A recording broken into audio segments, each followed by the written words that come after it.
Nous sommes donc dans les derniers jours d'août 1939 et les nuages qui se sont amoncelés au-dessus de l'Europe semblent prêts à virer à l'orage à tout moment. Vous vivez tous à Vienne, qui est la 4e plus grande ville d'Europe et la capitale de l'ancien État fédéral d'Autriche, avant son annexion par l'Allemagne en mars 1938. Vous faites tous partie de la section D, une section appartenant au Secret Intelligence Service britannique, donc le MI6, constitué en mars 1938, et avec son siège qui est basé à l'Hôtel Métropole de Londres, un quartier en plein centre-ville, très proche du gouvernement.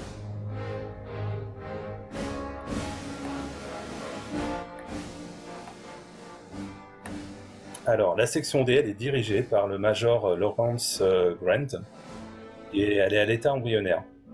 Elle est constituée de peu d'agents et cherche encore à définir ses missions précises, entre autres des actions paramilitaires clandestines, propagande, enseignement, liaison avec des informateurs locaux et puis aussi des sabotages.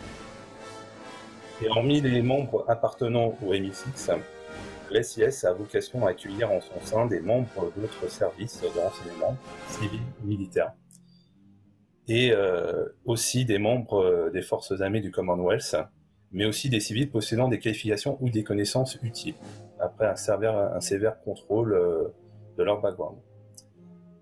Donc, nous sommes donc à Vienne, et les 4 personnages qui vont faire partie de son premier one-shot, et on va vous les présenter. Donc, il y a Maximilien Weber, qui est donc le chef de la section D à Vienne. Si tu peux peut-être nous dire quelques mots sur Maximilien. Alors, vous connaissez tout ça. Maximilien, il est la couverture est maître d'hôtel. Hub Café. Qu'est-ce que je pourrais dire d'autre? C'est moi un peu je suis l'agent principal de la section D. Et j'ai fait des études à l'université de Vienne, si je dis pas de bêtises. Et j'ai été recruté à la sortie de l'université et rencontré Maso Di Pietro, qui a permis que je rentre au SIS.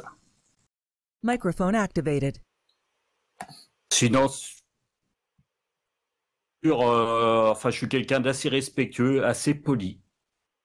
Au niveau comme maître d'hôtel, c'est tout ce que j'ai à dire pour l'instant. Ok.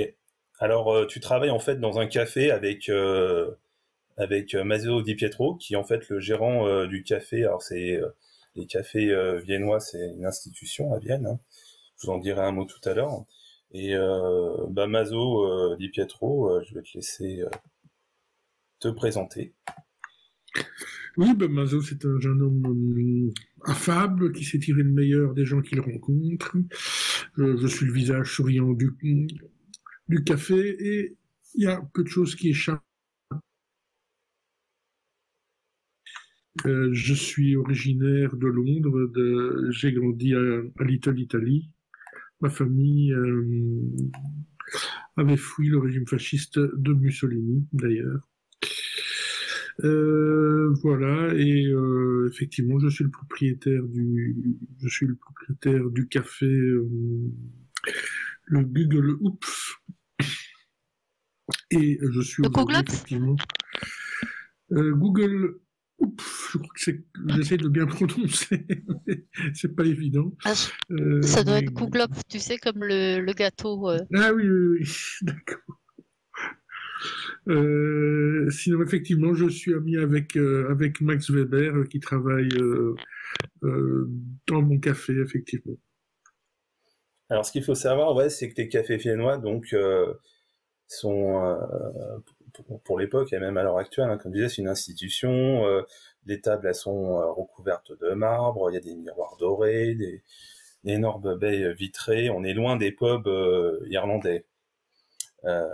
Et puis il y a beaucoup de pâtisseries et toujours qui accompagnent toujours les cafés viennois qu'on appelle, dont un qui s'appelle le S-Piner, à savoir un café noir fort servi dans un verre recouvert de crème fouettée avec différentes pâtisseries, quoi. Bon, on peut mettre aussi de l'alcool, hein, rassurez-vous. Voilà, mais c'est pour vous dire que c'est beaucoup plus chicos. Alors, ceux qui font aussi partie de la section D, eh bien, il y a Tobias Fischer, l'égyptologue. Alors, Tobias vient souvent rejoindre le groupe, notamment Livia. Je vais te laisser présenter ton personnage. Oui, alors, s'il a pas encore 40 ans, mais est bien avancé dans la... C'est un peu un dandy, même s'il paraît sorti un peu d'un autre temps, tellement il pousse la maniaquerie sur sa tenue. Elle est souvent un peu surannée, comme ça, plutôt des années 20. Et il a une petite marotte, c'est qu'il se promène avec une canne. On ne sait pas trop s'il en a vraiment besoin ou pas, mais a priori, vu son âge, on dirait que non. Mais de l'extérieur, on ne peut pas savoir, mais vous le savez, puisque vous savez qu'en plus, il fait partie d'une ligue d'escrime, hein. Enfin, d'une ligue où il a fait de l'escrime, hein, la ligue Apollo. Et sinon, voilà, il a fait ses études à Munich. Et sa spécialité, c'est surtout le Nil.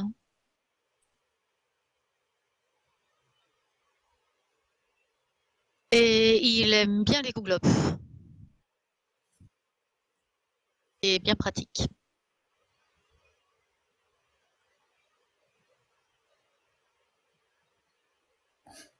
Alors, sinon, t'es... Voilà, je sais pas. Et puis oui, il est allemand.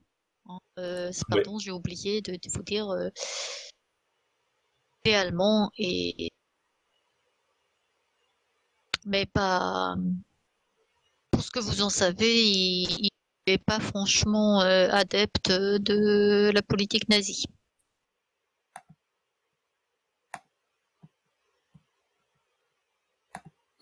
Et puis, alors je sais qu'il a un hobby, il joue souvent aux échecs avec Livia, dans ce café. On va pouvoir... Livia, tu peux nous dire, tu peux peut-être nous présenter ton personnage. Oui, alors Livia, c'est une jeune Autrichienne de 24 ans qui est née, qui vit à Vienne. Elle passe beaucoup de temps, que ce soit à la bibliothèque ou à l'université, pour déchiffrer des textes et pour aider de ci, de là. Elle passe aussi, comme tu l'as dit, beaucoup de temps au café de Maso Di Pietro, à faire des pulls souvent quand elle est toute seule, ou sinon quand elle croise Tobias à faire une partie d'échecs. Elle est profondément les Allemands pour ce qu'ils ont fait à son pays et à sa ville. Et puis voilà. Alors, elle est spécialiste en langue. Elle parle donc assez bien... beaucoup de langues.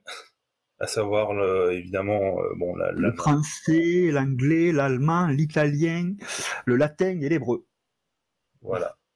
Ça fait une bonne spécialité. Et puis bon, le groupe, vous êtes tous, vous savez tous manier les armes à feu. Vous n'êtes pas des débutants, des novices, comme des personnages qu'on pourrait retrouver de manière lambda. Au niveau de Maso Di Pietro, toi, tes spécialités, c'est peut-être T'as quelques notions en opération en tant qu'opérateur radio, ainsi, Ok. ainsi qu'en psychologie, mathématiques, et aussi en premiers soins, ce qui est fort recommandé dans ce genre de mission. Aussi en discrétion et puis ainsi qu'en cryptographie. Et puis Tobias Fischer, bon, t'as aussi des compétences en langue, en arabe évidemment, et puis aussi en hiéroglyphe, étant donné que c'est le cœur de ton métier. Oui, il y a un truc que j'ai pas compris d'ailleurs, c'est le mot qui est écrit après hiéroglyphe et qui est pas en entier. Démonie, démo. Démotique, c'est une langue égyptienne. C'est en fait, c'est pas la langue égyptienne, c'est une des langues intermédiaires qui est utilisée entre quand tu vois la pierre de Rosette, t'as le grec et puis t'as la hiéroglyphe, et entre les deux, t'as la langue égyptien démotique. C'est alors bon, c'est une écriture moi qui me parle pas tellement, mais qui est pas représentée de symboles, mais qui est similaire un peu au symbole arabe, de la langue arabe. D'accord. C'est du l'égyptien arabe, on pourrait dire ça. Mais c'est avec des vraies lettres, enfin des vraies lettres, façon de parler, mais voilà, c'est assez similaire au langage, aux lettres arabes.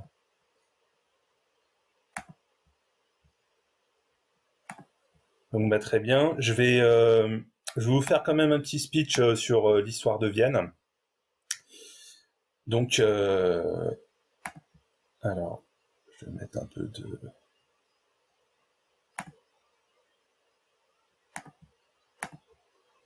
Alors, en fait, l'histoire, ça va être très rapide, hein. Je ne vais pas vous faire les dessous des cartes, rassurez-vous. Ça va durer peut-être une minute ou deux. Je vais vous partager en tout cas la carte de l'Europe. Donc, on est fin août 1939. Donc la carte européenne que je vous affiche, qui date de mai 1939, n'a pas changé.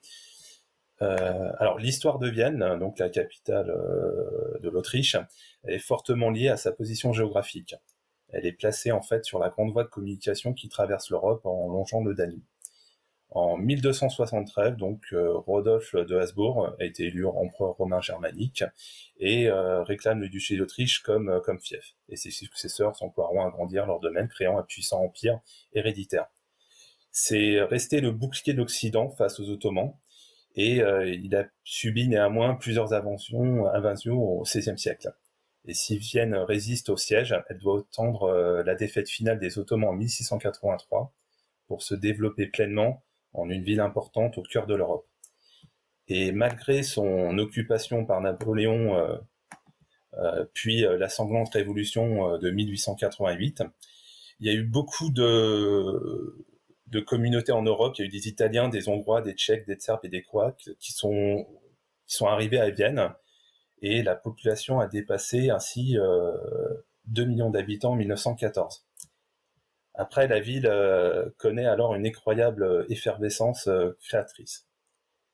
Ensuite, il y a eu la Première Guerre mondiale qui sera fatale à l'Empire, et en 1218, son ancienne capitale n'est plus que celle d'un pays de 6 millions d'habitants. Et dans les années 30, en fait, contrairement à ce qu'on pourrait penser, Vienne était une municipalité socialiste, qui lui valut le surnom de Vienne la Rouge.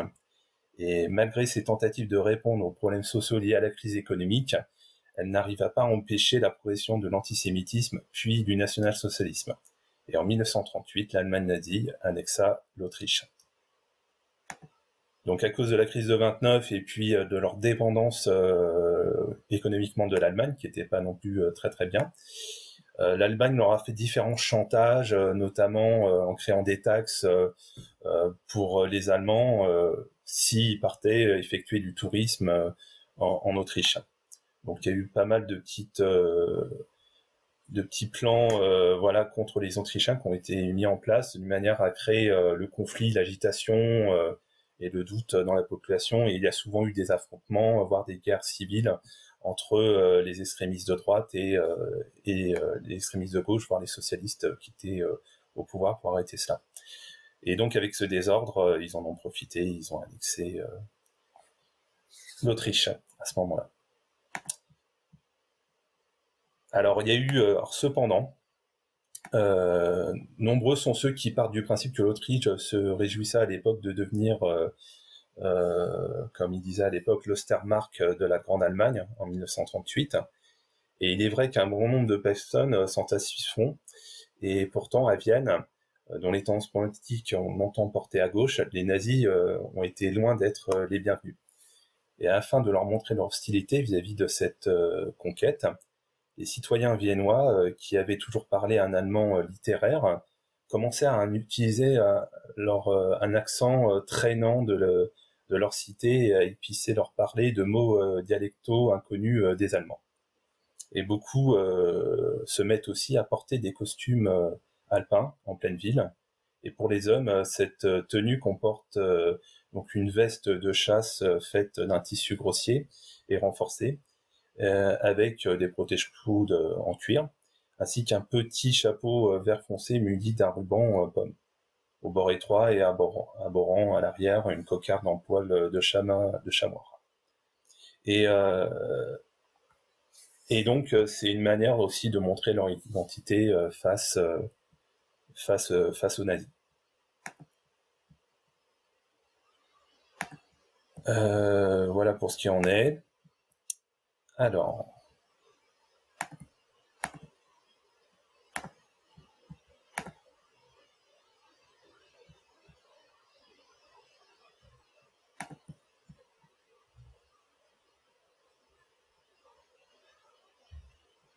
je vais faire un tout petit truc.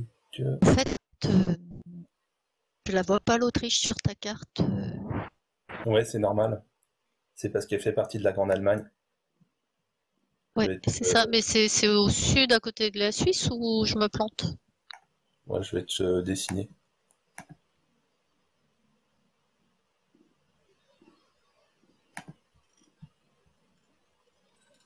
Alors, faut que je le fasse bien. Alors, comme je n'ai pas la souris, c'est vrai que ça va pas être très facile. Mais oui, c'est au-dessus de l'Italie et à l'est de la Suisse. Oui, c'est ça. J'étais pas sûre. Ouais, désolé, j'arrive pas à dessiner. Non, mais c'est là où je pensais, donc c'est bon. Voilà. Ok. Je sais pas si les autres étaient plus au courant que moi.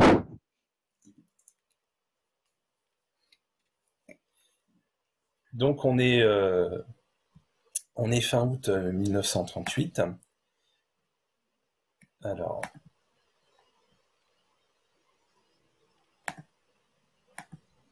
faire un petit réglage. Donc vous êtes tous en fait dans le café Gugelhupf, situé en plein cœur de la ville. Et c'est un café qui est caché dans une ruelle de telle sorte qu'on pourrait croire que ses propriétaires ne veulent pas de clients. Les personnes dans la confidence, pourtant, s'y rendent régulièrement pour se régaler de café et de gâteaux et se lancer dans une partie d'échecs ou deux, ou s'asseoir tranquillement pour lire le journal. Bien que leur diversité est pour le moins décrue depuis l'invasion allemande l'année passée. Vous voyez aussi de nombreux hommes qui portent le costume alpin traditionnel en dépit de la chaleur estivale, et la baie vitrée a été retirée pour permettre à la brise de rafraîchir les dorures intérieures. Je vais vous montrer la carte de Vienne.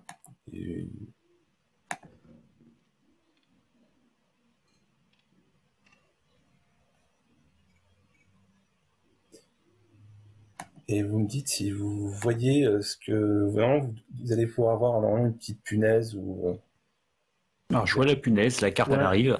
Voilà la punaise, mais pas la carte encore. Ah d'accord. Ça y est, c'est bon.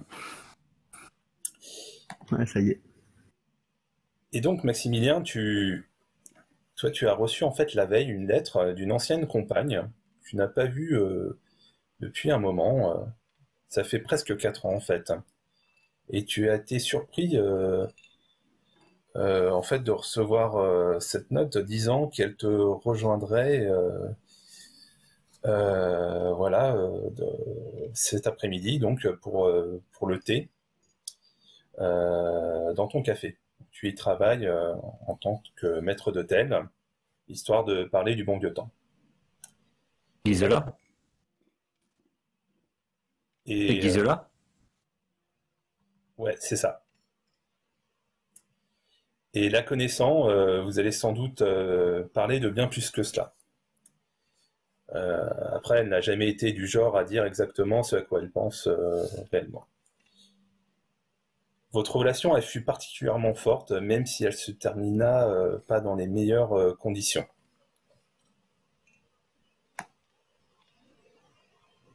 Alors, tu t'es assuré en fait que Di Pietro soit à proximité de toi et que Tobias et Liva soient aussi également dans le café. Donc vous êtes tous les quatre dans le café. Bien que faites-vous en ce moment dans ce café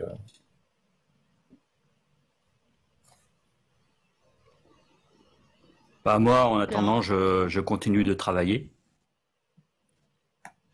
Je les ai quand même prévenus que je soupçonne d'avoir rejoint l'ennemi, mais j'en suis pas sûr.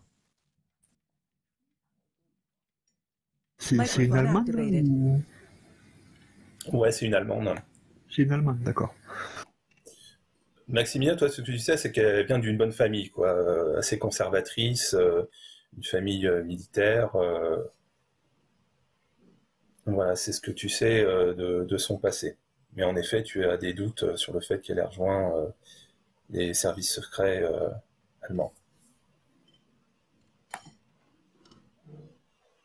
En tout cas, lors de votre relation, tu ne le soupçonnais pas à ce moment-là.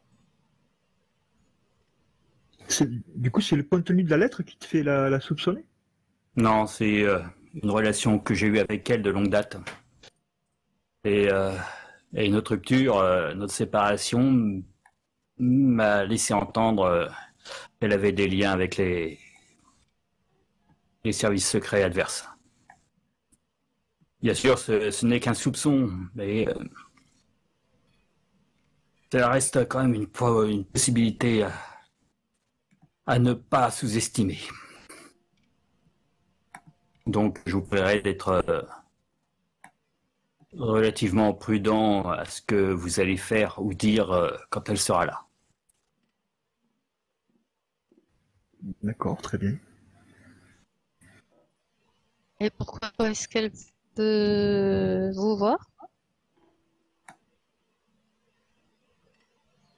Elle veut me voir ici. Elle n'a pas apporté de justification particulière.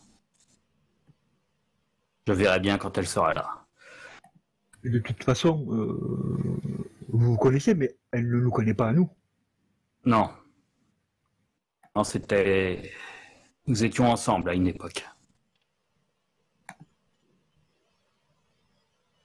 Enfin, nous verrons cela quand elle sera ici. Elle m'en dira peut-être davantage et au pire, j'essaierai de lui tirer les vers du nez. Très bien. Elle t'a donné une heure en particulier ou elle a juste dit qu'elle venait et puis...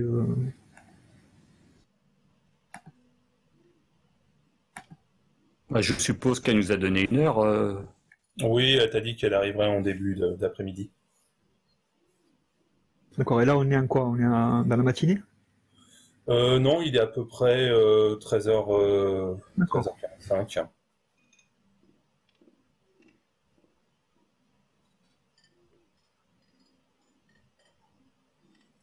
En attendant, je vais reprendre mon service et je vous laisse à vos occupations. Alors, moi, je dispose les pièces sur l'échiquier entre Olivia et moi. Je lui laisse les blancs. Trop aimable. C'est à galanterie.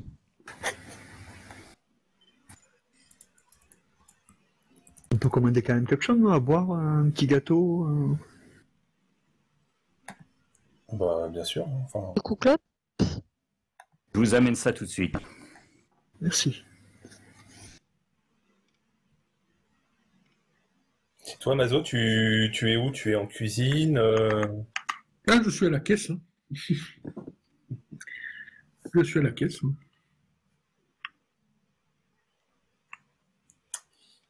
Eh bien, il est pratiquement 14 heures. Et Maximilien, tu vois en effet Gisela qui arrive. Elle est vêtue d'une robe d'un noir profond et son visage est partiellement obscurci par la voilette d'un élégant chapeau. Et voilà, elle est debout. Elle regarde autour d'elle. Puis elle voit un siège disponible à l'arrière de l'établissement et puis elle part dans cette direction. Elle t'a pas forcément vu à ce moment-là. Je la suis. Elle s'assoit et puis là elle te voit, puis elle te fait un petit geste.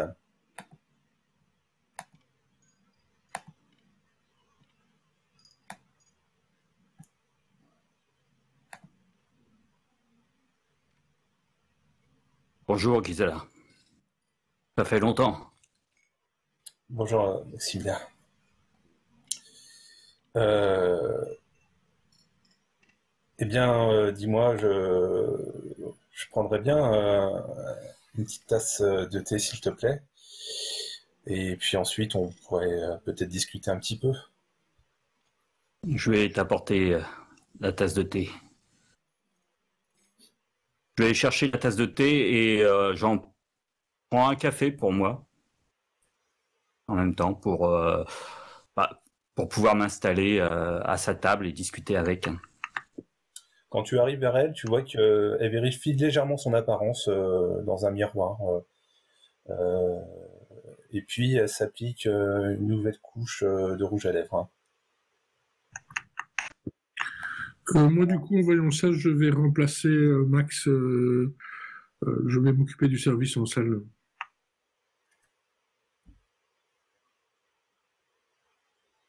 Alors, Maximilien, ça fait longtemps. Oui, ça fait un certain temps. La dernière fois que je t'ai vu, tu as claqué la porte. Tu n'es jamais revenu. Ah, c'est probablement, tu sais, nos petites scènes de ménage, nous n'étions pas forcément en phase, voilà, sur la manière de vivre ensemble. Nous sommes des indépendants, toi comme moi, et C'est vrai. la vie en couple a peut-être été, nous a peut-être mis un peu trop de pression. Et comment ça se passe pour toi? Ça se passe bien. Tu gagnes bien ta vie, tu travailles ici? Je gagne ma vie en tant que maître d'hôtel. Je trouve que les revenus sont suffisants. Je peux me loger confortablement, me nourrir convenablement. Dis-moi. Ouais, en ce moment, c'est vrai qu'en plus, c'est assez difficile. Tu peux me faire un jet de toc?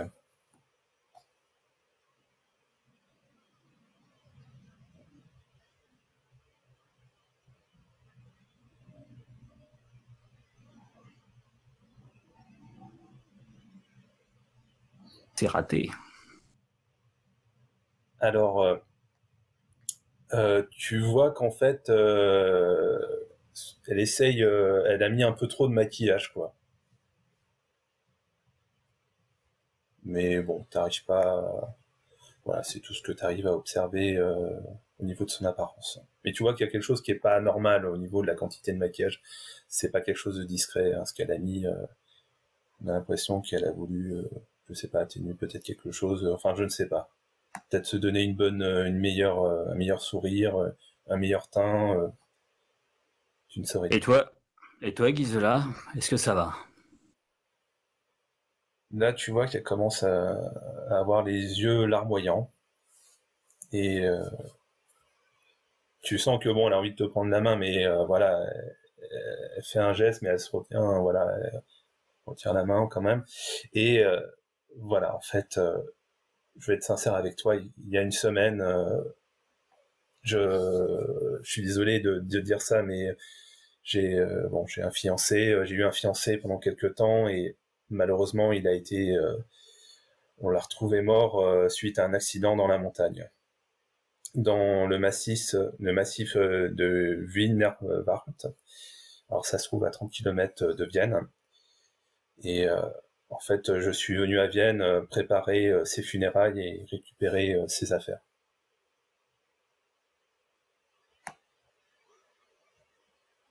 Bien. Et je suppose... Je regarde plus attentivement son visage quand même. Bon, tu peux me faire un jet de psychologie?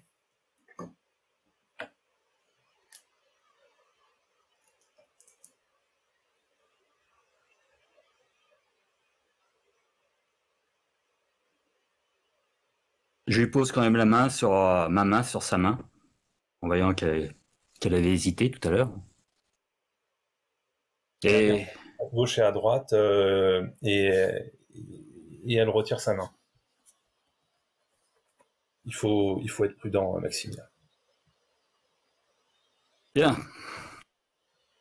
Qu'est-ce qui t'amène? Si tu es venu dans ce café, tu voulais me voir. Apparemment, tu voulais me demander quelque chose. Là, tu vois qu'elle commence un petit peu à être inquiète. Si tu veux, nous pouvons aller dans un endroit plus discret. En cuisine, par exemple. Est-ce que tu pourrais m'apporter l'addition, s'il te plaît? Je préfère pas aller en cuisine. Bien. Je me lève et puis je vais faire l'addition.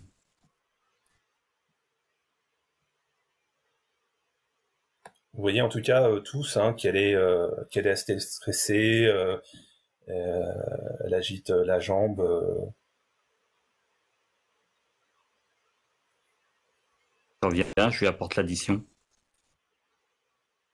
Et bon bah, elle te met une petite avec l'addition, et puis elle te met, comme ça se fait régulièrement dans la tradition viennoise, elle te laisse une petite somme sous la note. Elle se lève. Bien, Massimilien, à très vite. Gisela, je veux qu'on aille parler dans un endroit plus intime. Nous pouvons venir chez moi. Je peux éventuellement... T'inquiète pas, on arrivera à se retrouver. Bien. Et là, elle te fait un geste du regard vers la note. Puis elle s'en va. Je prends la note, je jette un œil rapide. Elle a inscrit quelque chose dessus. Ouais, elle a laissé un petit mot. Et elle a quitté le café. Elle t'a laissé ce petit mot.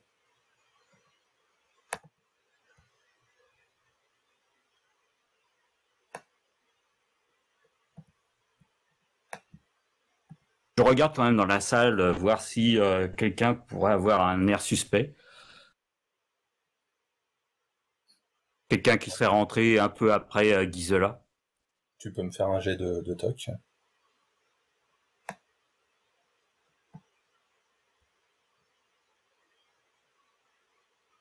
Bon, à part que tu n'as pas vu, voilà, d'agents de la Gestapo avec leur imperméable noir ou de soldats ou de SS. Non, c'est des visages assez familiers que tu vois autour de toi dans ce café.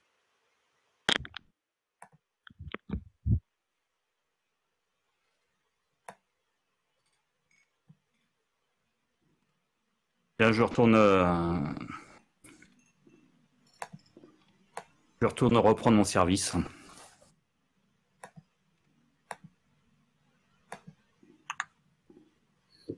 D'accord. Très bien. Ça va, Max?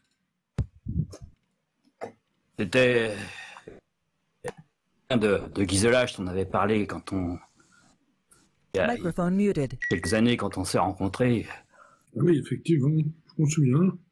C'était elle. Hmm. C'était elle et il semble qu'elle soit en danger. Ah bon? En tout cas, T'en as dit plus? rien de plus. Microphone activated. Tiens, regarde, je lui tends le mot. Ah oui, effectivement. Et tu comptes y aller? Oui. Si elle a des ennuis, je n'aimerais pas seul. Oui, méfie-toi quand même.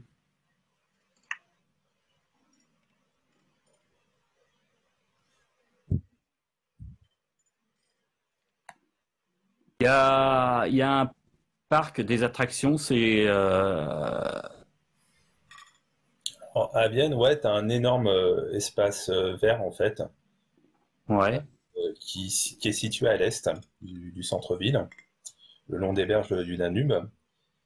Et en fait, il existe une énorme roue qu'on appelle l'immense, enfin, je ne vais pas vous donner le nom en allemand, mais c'est l'immense grande roue qui a été conçue il y a 40 ans environ.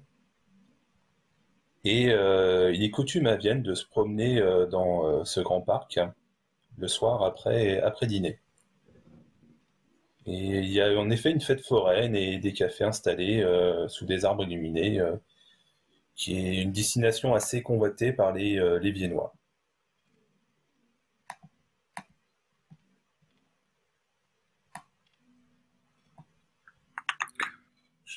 Je vous indique tous hein, l'endroit. En tout cas, je préviens à la fois Livia et Tobias également. Dès que j'en ai l'occasion. De toute façon, Moi, je te demande s'il ne vaut pas mieux que je t'accompagne, même discrètement. Je pense qu'il vaudrait mieux y aller à plusieurs. Surtout s'il y a d'autres personnes qui en veulent à Gisela. Et on pourrait peut-être vous observer de loin pour voir si quelqu'un vous observe. Observer les alentours, oui. Oui, voir s'il n'y a pas quelqu'un qui, comme elle dit que vous pourriez être retrouvé. Je sais plus comment elle dit ça, mais en cas, on pourrait surveiller que il n'y a personne qui vous observe, qui vous espionne. Ou qui s'apprête à vous sauter dessus. Oui, parce que c'est peut-être un piège aussi. Hein. C'est peut-être un piège. Effectivement, il faut pas sous-estimer Gisela, mais il y avait quelque chose d'étrange dans son attitude. Elle avait l'air d'être plutôt nerveuse. Mais effectivement, l'un d'entre nous peut rester un peu plus près de vous, discrètement, et les deux autres observer les environs, un peu plus éloignés. Bah, après, je pensais à autre chose. Vu que c'est un coin apparemment où les amants peuvent se rejoindre, quelqu'un peut venir avec moi et on peut se faire passer pour un... Ça paraîtra moins louche. Puis un autre qui reste pour observer plus de loin. Oh, je n'aurais jamais osé te le proposer, Livia. Bonne idée. Bah oui, on peut très bien faire ça. Bien. Eh bien, dans ce cas, je surveillerai de loin pour ma part.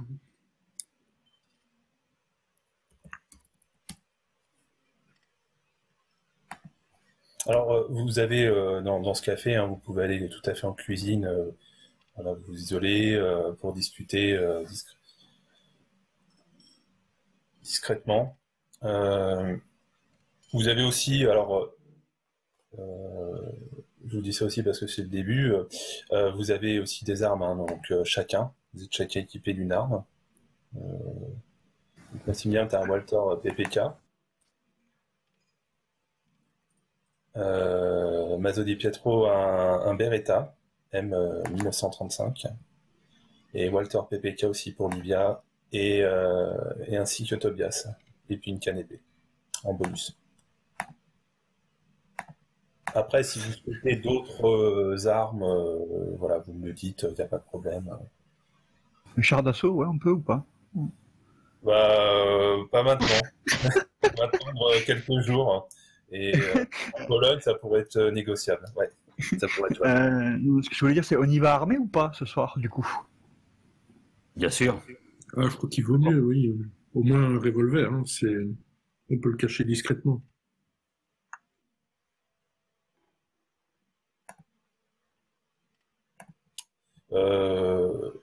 Est-ce que vous faites quelque chose d'autre jusqu'à ce moment? Dans l'après-midi? Non, je termine mon service et puis je vais me changer et prendre justement le Walter PPK.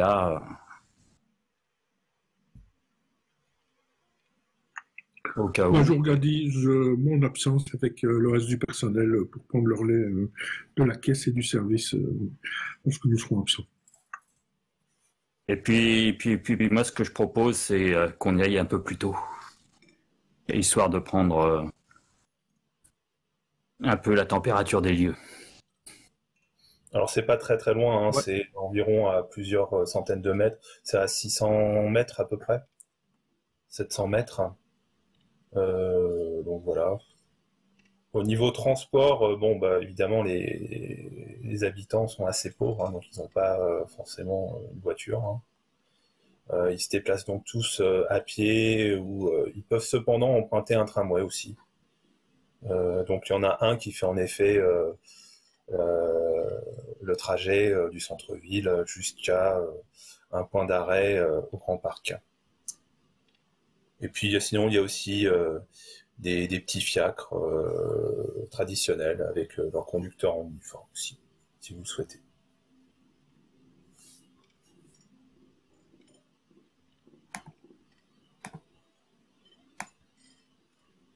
Moi, je vais y aller à pied si c'est pas loin, il n'y a pas de...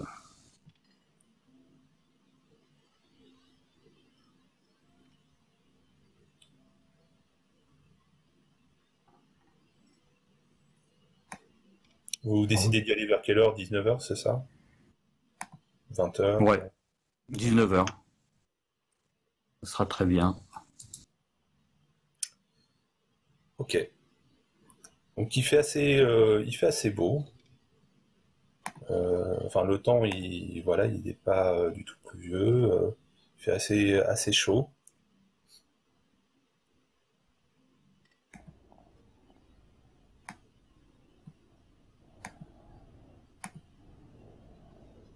Et quand vous arrivez, vous voyez que toute la population, en tout cas la population tout entière de Vienne, vous avez l'impression qu'ils ont décidé d'y aller tous faire ce soir-là une petite balade par cette soirée agréable.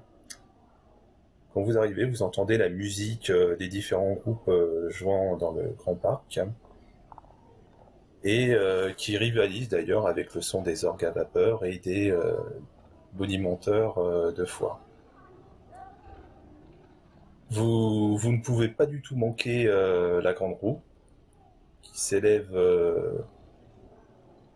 très très haut, avec ses nacelles s'agitant doucement à chaque fois que la roue s'arrête avant de laisser les personnes rentrer et y descendre. Et quand... Alors, je voulais savoir, Maximilien, donc Livia et puis Tobias, vous êtes tous les trois ensemble, c'est ça? Bah non. On va pas partir au même moment pour éviter qu'on voit un attroupement de personnes qui va se disperser ensuite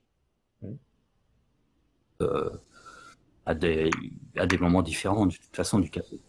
Oui, je sortirai en dernier lieu puisque moi je vais plutôt surveiller de loin. Ok, donc vous restez tous à portée de vue et puis vous partez tous à un certain timing différé. Ok. Ouais. Donc Maximilien, quand tu arrives en tête, hein, en premier, tu vois que Gisela, en effet, attend au pied de la roue. Et tu remarques qu'elle s'est changée, quoi, et semble plus belle que la dernière fois où tu l'as vue, dans l'après-midi.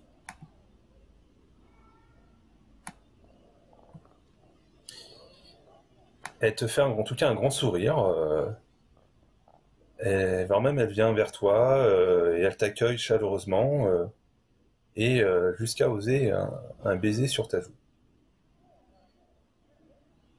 Ah, je me sens rassuré de te voir et puis elle te prend ton bras et viens, suis-moi.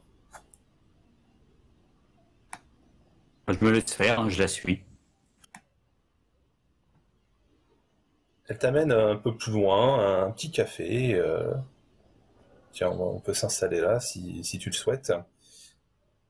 Et tu vois que vous entendez que l'endroit possède son propre groupe qui joue quelques variations de valses connues, ainsi que d'airs plus populaires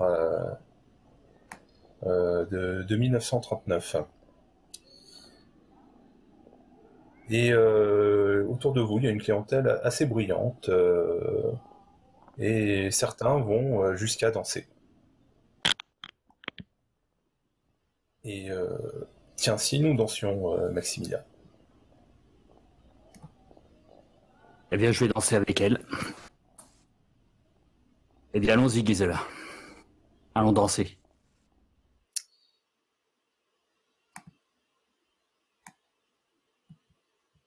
Au moment où vous commencez donc à danser, elle te dit à ton oreille,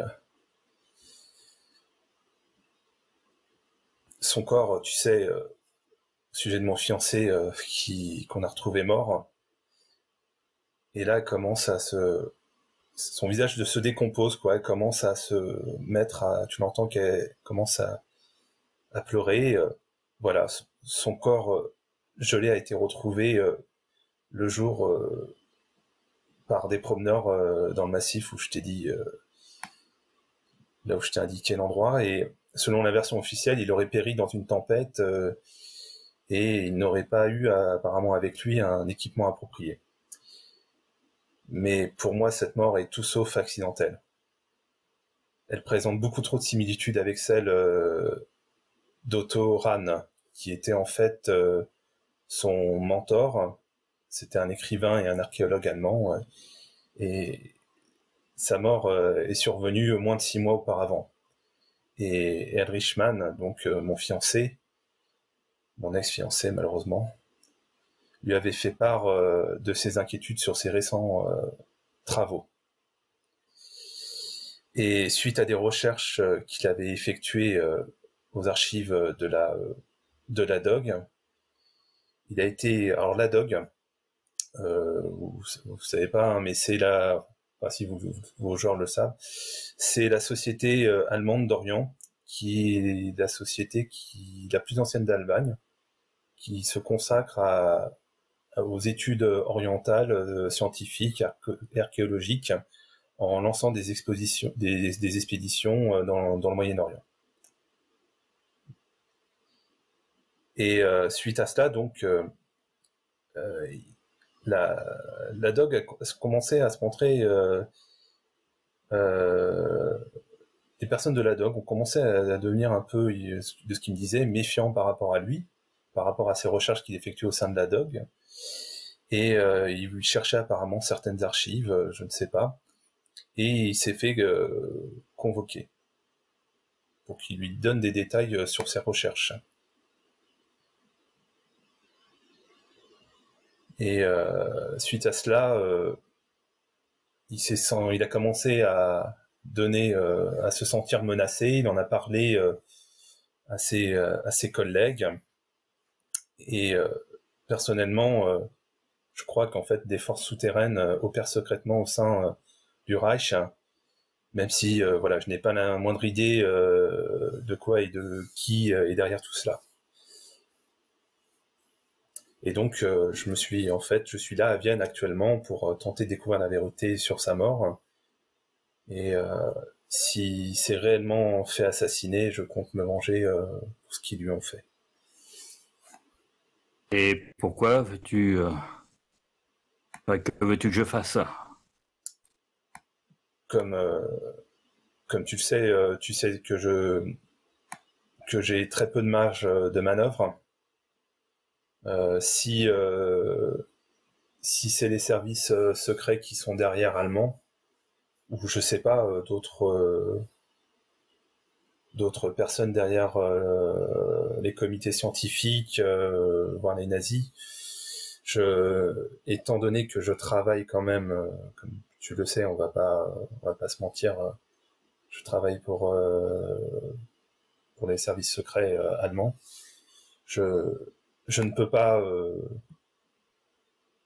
me mettre directement en visibilité par rapport à ces gens-là, quoi. J'ai besoin de quelqu'un digne de confiance qui pourrait éventuellement essayer de m'aider. Et en fait, j'aimerais trouver qui l'a assassiné et qu'est-ce qu'il y avait d'important dans ses travaux.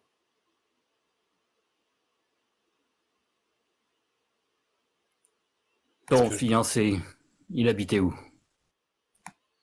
Il habitait justement, il avait une villa, justement, c'était à l'endroit, à proximité du massif de la Wienerwald, à 30 km de Vienne. Et il venait de temps en temps à Vienne pour affaires. Et penses-tu qu'on pourrait voir le corps de voir son corps? Tu souhaiterais faire quoi? Une autopsie? Ouais, voir son corps, Voir son corps, voir ce qui pourrait l'avoir tué. Je sais pas actuellement. Là, il est enterré maintenant, donc ça va être compliqué de récupérer son corps. Après, on peut toujours essayer de récupérer peut-être le rapport du légiste, mais en tout cas, de ce que j'ai pu en voir, ils ont fait la conclusion était juste un accident. Du moins, c'est la version officielle. Et là, d'un seul coup, tu vois qu'elle te fait tomber son sac par terre. Et par terre, de son sac à main, sont répandus sur le sol tout son contenu, ses affaires de maquillage, son portefeuille, enfin. Et donc, elle se baisse pour ramasser ses petites affaires. Je l'aide à ramasser les affaires. Et en même temps, pendant qu'on dansait, pendant qu'on discutait, je regardais quand même la salle pour voir s'il n'y avait pas des personnes qui avaient un regard insistant sur nous, ou pas des personnes avec un comportement un peu suspect. Ouais, tu peux me faire un jet de toc.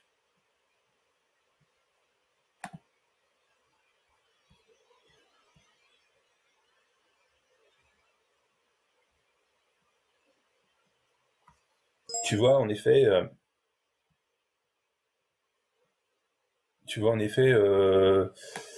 bah, il y a beaucoup de monde. C'est assez difficile. Mais tu sentais une présence, en effet, dans ta direction.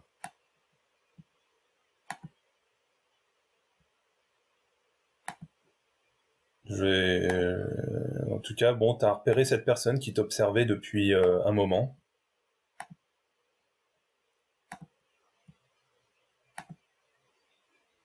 Mais là, en regardant à nouveau, tu vois que cette personne n'est plus dans ton champ de vision.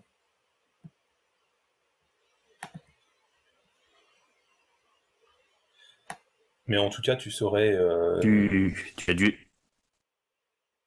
Si par la suite tu devais retrouver, enfin, revoir cette personne, tu pourrais l'identifier sans problème, hein. Au moment où elle a fait tomber, en fait, elle t'a donné, en fait, au moment où tu lui aidais à ramasser ses objets, à les remettre dans le sac, elle t'a donné 2 petits morceaux de papier.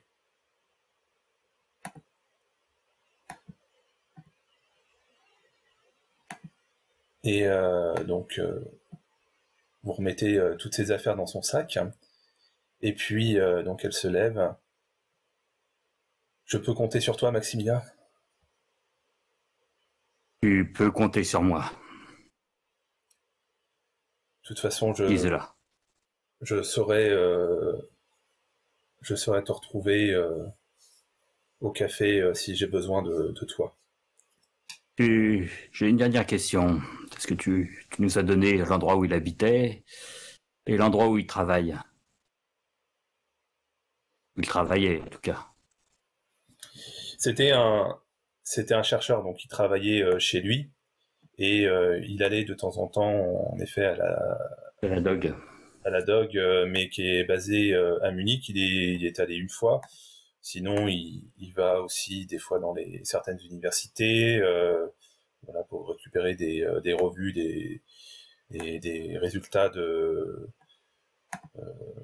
recherche archéologique. C'était un peu son quotidien, mais il enseignait à l'université de Vienne, et il avait, disons, un petit poste qui lui permettait d'effectuer ses recherches en parallèle.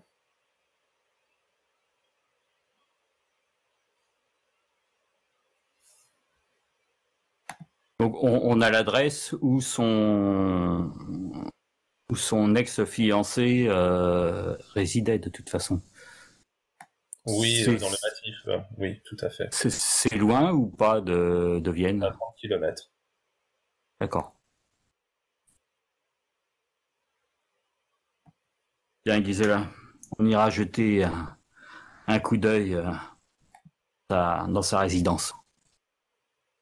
Pendant ce temps-là, Livia et Tobias, vous les aviez donc, je suppose, suivis, observés. Ouais. Et vous aviez en effet aperçu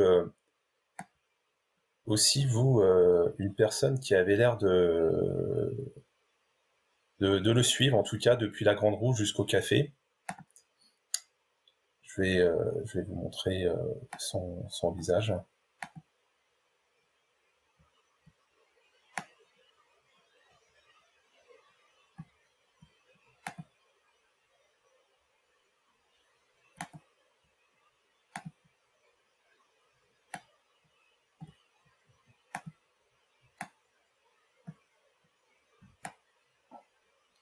Et en fait, vous aviez... de Borgbeger.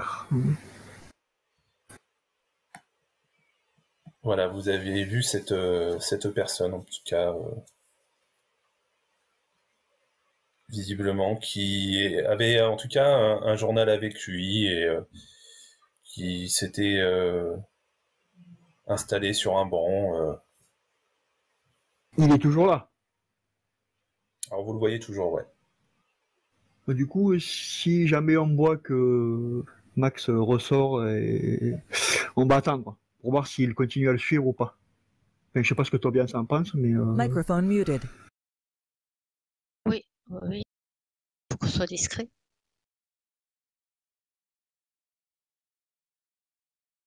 En même temps, je sais pas où est Mazo, mais si j'arrive à l'apercevoir, j'ai fait un geste en essayant de lui montrer le personnage assis avec son journal, si jamais il me regarde ou pas. Et Amazo, lui, donc, il est resté en dehors du café, pour voir un peu s'il n'y a pas des mouvements suspects autour du café. Mais donc, a priori, il est tout à fait possible que par la fenêtre, si vous êtes près d'une fenêtre, il puisse t'apercevoir.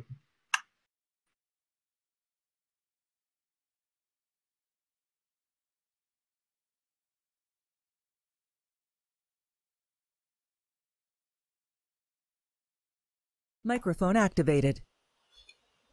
En tout cas, Tobias et Livia, vous avez dans votre champ de vision Maximilien aussi.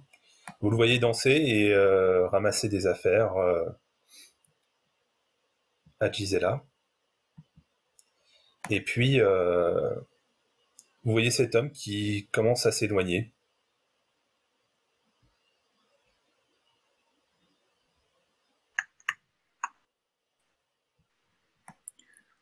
Il est sorti du café, donc? Oui, en fait, c'était un café ouvert. D'accord. D'accord, moi, on me l'a fait remarquer, je vais essayer de le suivre discrètement, en gardant mes distances. À partir du moment où on quitte le café. Tu vois qu'il remonte en direction de Lac Andrew. Il y a environ 200 mètres. Il commence à accélérer et il y a beaucoup de monde. Est-ce que tu peux me faire un jet de chance?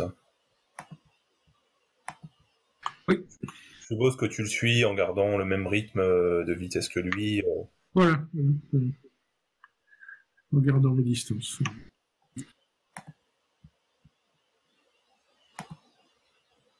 J'essaie de trouver la chance. Ah voilà.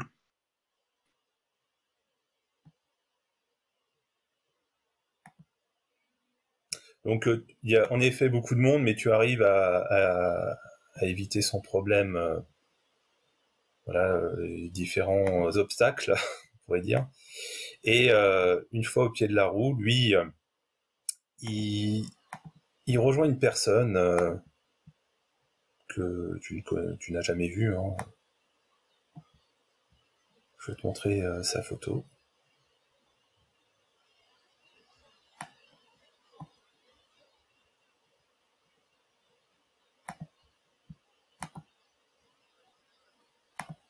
Il est habillé d'un imperméable noir en cuir.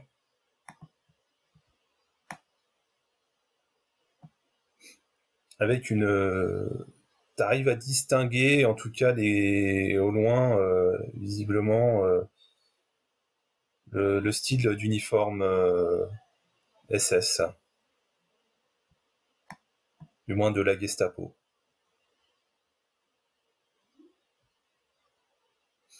Cet homme-là est rejoint par deux autres hommes, le rejoint. Et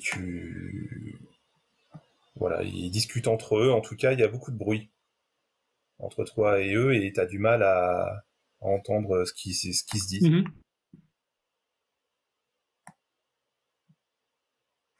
T'es environ à combien de mètres d'eux?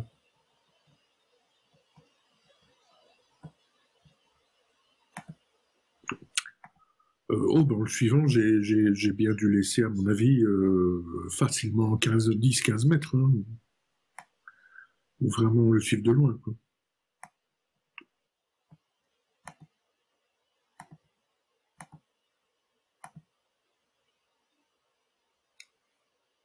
Tu continues à les observer? Oui, discrètement, d'un coin de l'œil.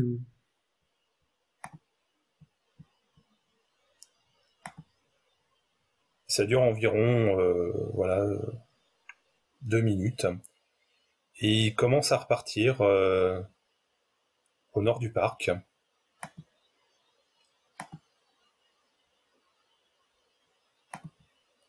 Et tu vois qu'il récupère une voiture et la personne qui attendait justement au pied de la grande roue monte dans une voiture. Il repart pendant que les trois autres se dispersent. Il y en a un qui récupère un tramway, il rentre dedans. Un autre qui récupère un fiacre et un autre qui part à pied.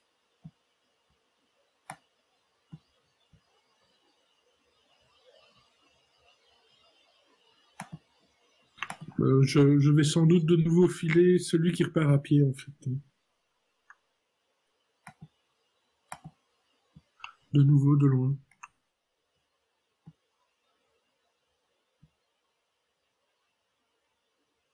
Et il repart au centre-ville. Et il va apparemment... il repart dans le nord du centre-ville, donc tu le suis pendant plusieurs dizaines de minutes, et il rentre dans un immeuble.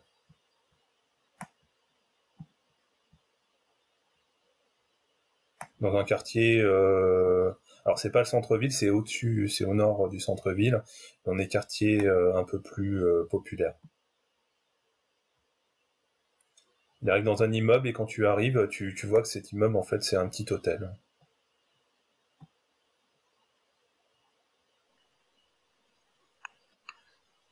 Un petit hôtel, c'est ça? Oui. Ok. Bah, je prends déjà note de l'adresse, du nom de l'hôtel. D'accord.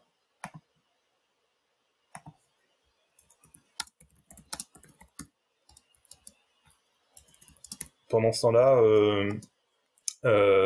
donc Tobias, Livia, vous voyez Mazo, pas Mazo, mais Maximilien avec Gisela, et puis Gisela donc te dit Maximilien, je vais devoir maintenant te laisser, mais je reprendrai contact avec toi de toute façon pour voir si Bien.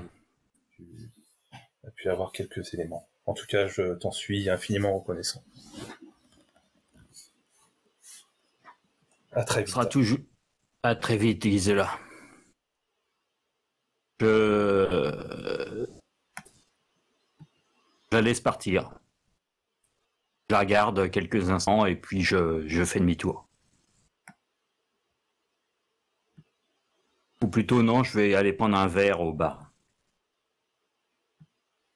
Livia, Tobias, donc vous voyez Maximilien seul au bar, Gisela qui repart.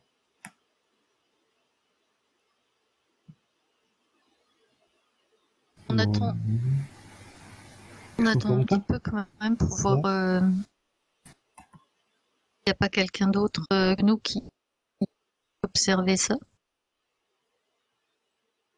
Par ceux qui sont partis, là. Non, il n'y a personne d'autre, sinon pas de personnes voilà, qui seraient douteux ou suspectes.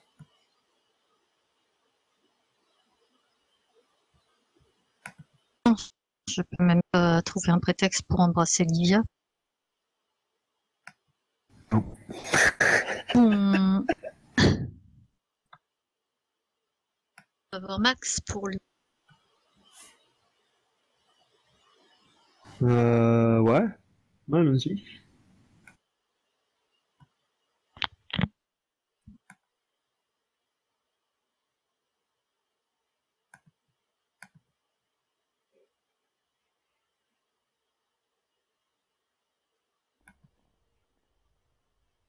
Donc vous vous retrouvez en tout cas, Max et Livia Toga. Il est à un bar. Il y a Tobias, tout le monde. C'est assez bruyant. Tobias, tu veux boire quelque chose?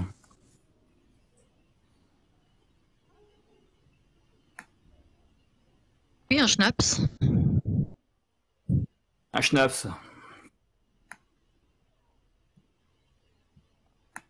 Très bien, et puis pour la petite dame, Pareil. 2 schnapps. à votre service. J'ai vu un type qui nous regardait pendant que nous dansions. Enfin, pendant que nous dansions, quand elle a fait tomber son sac en tout cas. Et vous avez observé quelque chose? Oui, on a vu quelqu'un aussi. Et Mazo s'est occupé de le filer. Bien. Gisela veut qu'on enquête sur la disparition de son fiancé. Et elle suppose qu'il a été victime d'un assassinat et pas d'un accident. D'un assassinat. Mais ils ont retrouvé un corps? Ils ont retrouvé un corps, oui. Enterré, mais ils ont conclu à un accident. Apparemment, s'il y avait une personne qui observait Gisela, c'est soit il le laisse de travailler avec l'ennemi, donc avec nous, soit c'est suite à l'assassinat de son fiancé. Et c'était semble- qui son fiancé que quelqu'un veuille l'assassiner? Apparemment, il travaillait il faisait des recherches. C'est un chercheur. Son mentor, enfin, celui que je vais appeler son membre, est mort il y a 6 mois dans des circonstances assez étranges aussi. Même genre d'accident. Accident entre guillemets.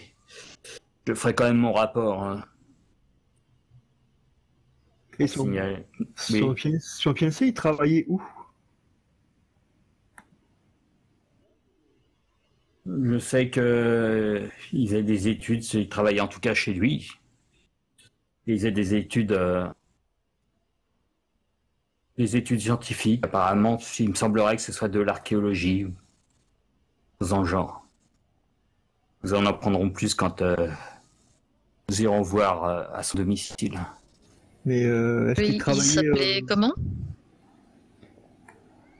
J'ai pas retenu son nom par contre. On t'a donné en tout cas son adresse.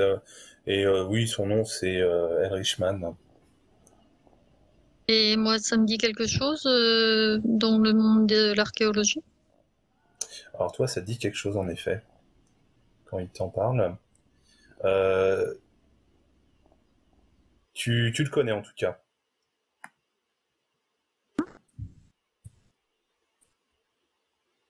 Travailler sur quoi?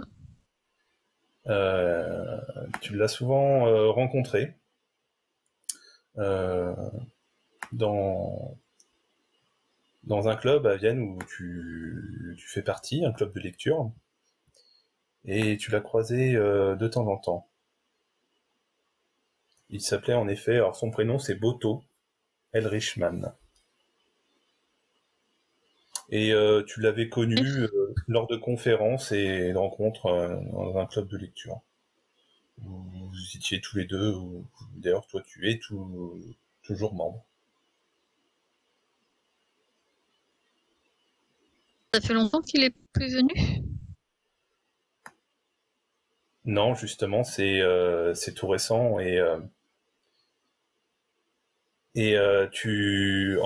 maintenant que tu entends ce nom, tu fais le rapprochement et tu avais appris en effet que il y avait tu avais appris cet accident qu'avait eu Boto Elrichman récemment, un accident de montagne.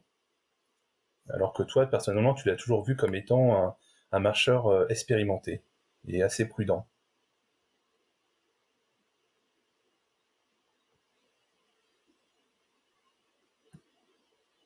Et ça t'avait choqué d'apprendre cela, quoi.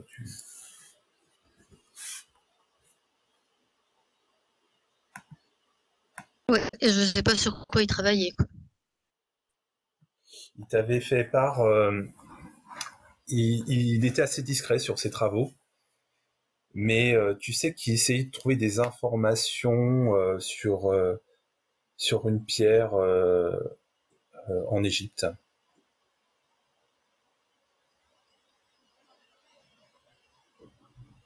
Quelque chose d'à peu près équivalent à la pierre de Rosette, mais c'est pas vraiment la pierre de Rosette.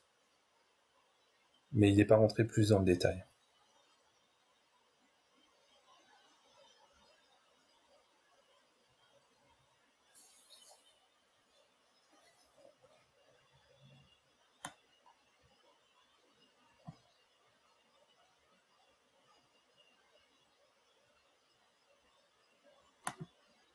Du coup, je donne ces informations à Livia et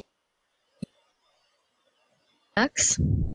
Je leur explique, voilà, je dis, ah bah c'est incroyable, ça, je le connaissais. Que... J'ai pas compris son prénom, c'est Boto, c'est ça? Oui, je vais l'écrire. Et tu connais peut-être Otoran aussi? Oui, tu sais qu'il travaillait, que c'était un de ses anciens professeurs. C'était son mentor. D'accord, c'est tout ce que je sais sur lui. Oui.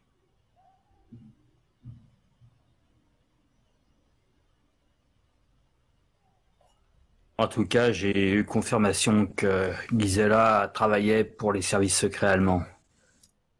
Il faut que j'en informe nos supérieurs. Voir si on a l'autorisation de mener cette enquête. Et du coup, est-ce que ce serait pas un piège dans lequel elle nous envoie tête baissée? C'est justement pour ça qu'il faut prévenir Microphone les muted. supérieurs. Leur envoyer un rapport. Je le ferai ce soir et je le ferai parvenir à les moyens habituels. Et sur toi, elle ne sait rien. Je suppose qu'elle se doute que nous travaillons pour les services secrets. Enfin, je dis ça discrètement, hein, pas dans le bar, je ne vais pas le crier. Oui, bien non plus. sûr. On est d'accord. Je suppose qu'elle sait pour qui effectivement je travaille, puisqu'elle a demandé à me rencontrer dans notre bar.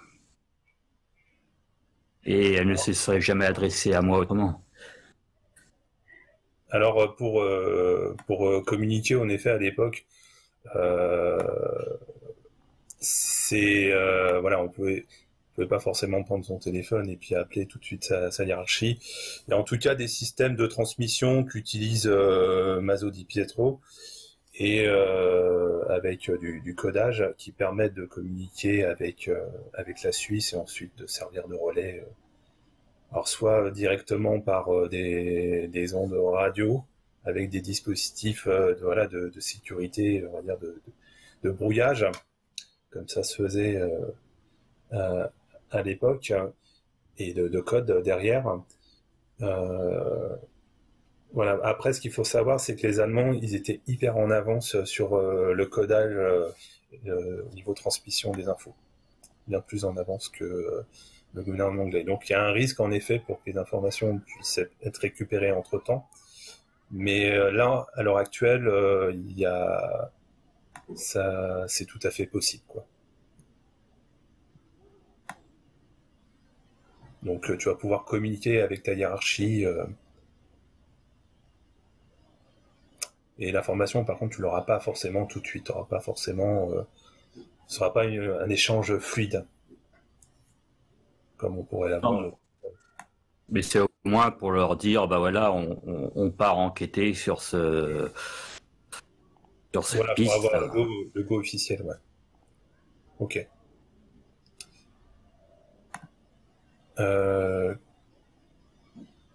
Qu'est-ce que vous voulez faire d'autre? Qu'est-ce que vous voulez faire maintenant? Il faudrait peut-être rentrer au café pour aller voir Mazo, non? Alors Mazo, toi, ouais, tu étais en effet devant, tu avais récupéré l'adresse. Est-ce que tu étais reparti aussi au café? Oui, moi je suis reparti au café. Ok. Donc si ça va à tout le monde, on fait une petite ellipse et il est environ 21h30 et vous vous retrouvez donc au café. Et il y a toujours un peu de monde, mais vous pouvez, voilà, comme tu disais, vous isoler dans la cuisine si vous avez besoin d'échanger.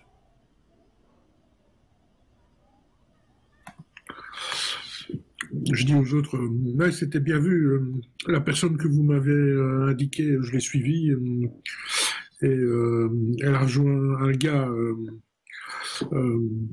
imperméable en cuir noir, manifestement un gars de la Gestapo. Aïe. Oui, vous étiez manifestement ce type que vous soupçonniez de vous espionner, effectivement, un contact avec un gars de la Gestapo,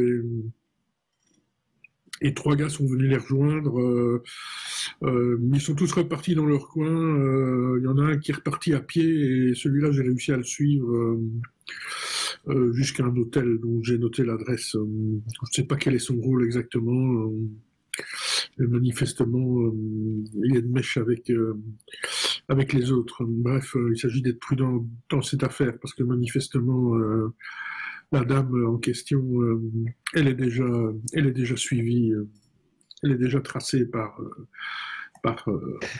certains services allemands. Donc du coup, Max, tu es repéré aussi. J'en ai bien oui. peur. Mais de toute façon, je pense qu'ils savent. Ils savent déjà quelques. Ils ont déjà quelques informations sur nous, sur le café. Il faudrait savoir si ces agents effectivement savent qui nous sommes et qui je suis. Après tout, elle peut très bien avoir été rendre visite à un de ses anciens amants, et c'est vrai.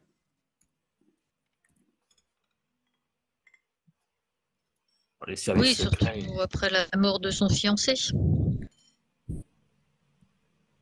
il faudra être discret lors de notre enquête.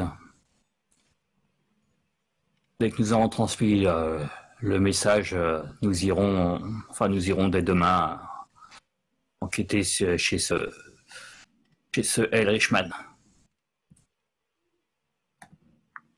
Oui, je vais transmettre le message. Je m'occupe de transmettre l'information et de recevoir la réponse du commandement.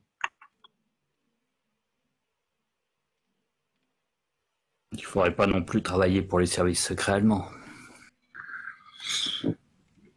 Oui, c'est clair. Là, on est peut-être pris aussi dans une guéguerre entre services. Méfions-nous. Oui, on va peut-être régler un problème qui ne nous concerne pas.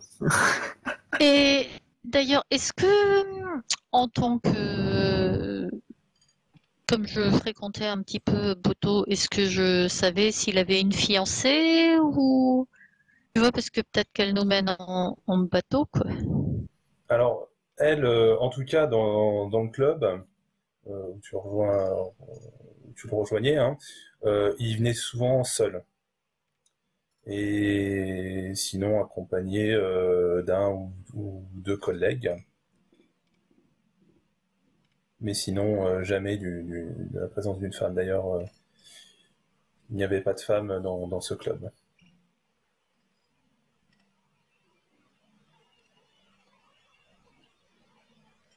Ah non. Mais bon, j'aurais pu le croiser dans la vie de tous les jours. Tu sais, des fois, dans la même ville, tu peux Oui, être un soir dans le même restaurant, ou tu vois, et j'aurais pu le croiser avec une jeune femme éventuellement. oui, Peut-être même qui est là. ouais, tu peux me faire un jet de chance. Ouais.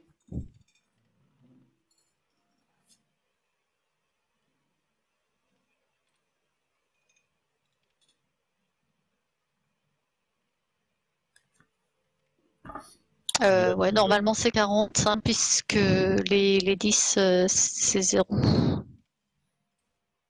Tu l'avais en effet aperçu lorsqu'elle l'avait accompagné jusqu'à un café, disons, qui est à proximité de ce club. Et tu l'avais en effet aperçu avec cette femme qui, en effet, paraît être elle. D'accord. Ils avaient l'air d'être en bon terme, et non de, je sais pas, ils avaient l'air même d'être complices. Oui, en tout cas, elle le sort pas de son chapeau d'un coup pour Max, quoi. Elle le connaissait réellement. En tout cas, oui. C'est ce que t'en conclus. Et de façon peut-être intime. Oui, Et qu'ils avaient l'air complices. après, tu n'as pas plus d'éléments. D'accord. Ah, mais c'est déjà rassurant. Sauf si c'est elle qui l'a tué.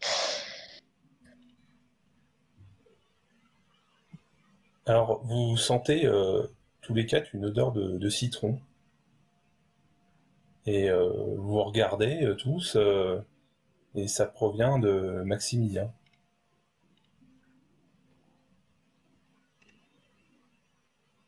Je regarde dans mes poches.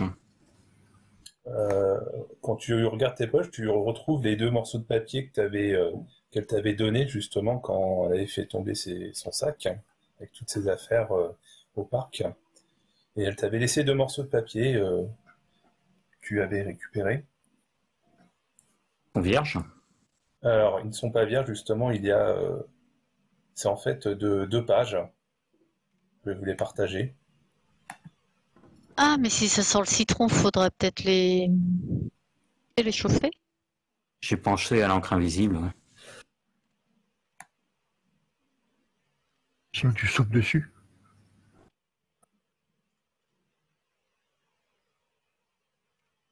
Je vous ai partagé... alors, vous pouvez zoomer hein, pour voir... c'est possible de zoomer. Hein, parce que quand ça apparaît, c'est peut-être pas forcément très lisible.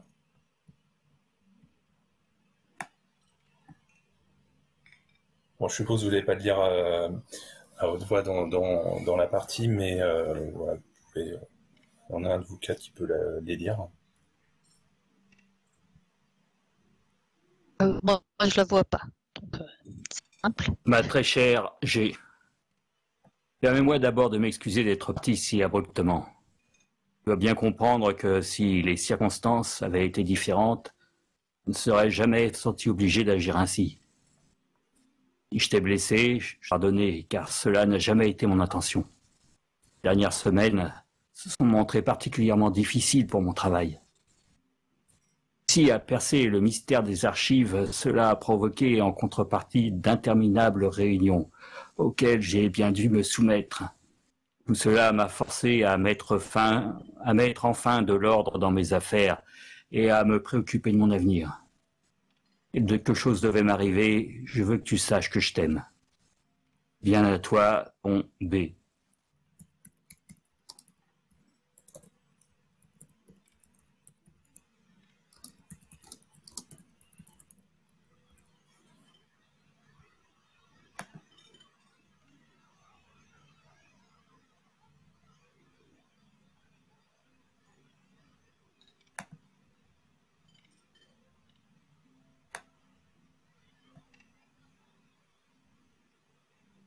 Est-ce que vous avez vu aussi l'autre lettre apparaître? J'ai longtemps eu Ouais. l'intention d'enquêter, c'est celle-là. Ouais, celle-là. J'ai longtemps eu l'intention d'enquêter plus avant sur les histoires que m'a racontées mon mentor, Herr Dr. Bergdorf, concernant les découvertes faites au Sais avant la Grande Guerre.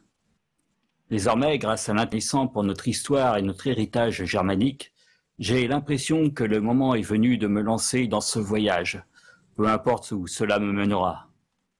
Chaque aventure commence néanmoins par un premier pas, et je dois d'abord trouver les archives de la Dog et retrouver les notes que mon mentor a écrites à propos de la pierre noire et de ces étranges récits sur les descendants d'une civilisation perdue. Peut-être ces histoires ne sont-elles que les divagations d'un vieil homme, mais mon instinct de chercheur me dit que je ne peux pas ignorer ce qui pourrait constituer une piste majeure dans la quête de la vérité derrière notre héritage arien. Les cartons devraient être dans 3 petits points.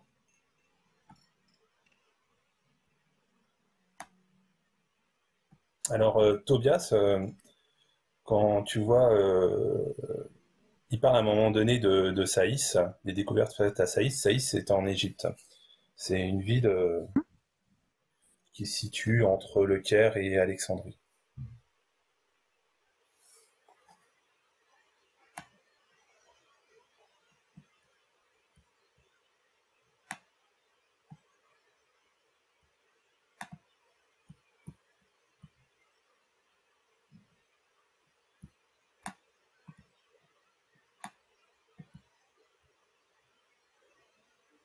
Et je suis pas au courant des découvertes. La Grande Guerre, c'est la Première Guerre mondiale. Oui. Donc je suis pas au courant de découvertes faites à Saïs à cette époque-là. Si, tu as en effet entendu parler d'une découverte qui d'une pierre justement effectuée par la Dog. Alors un petit instant.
Alors je regarde, hein.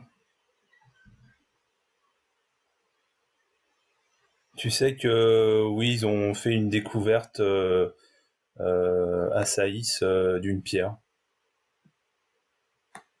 qui apparemment mettrait en avant, qui pourrait éventuellement prouver les descendances de la race aryenne.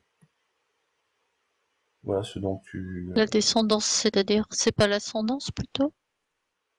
Oui, l'ascendance. Et donc, ouais.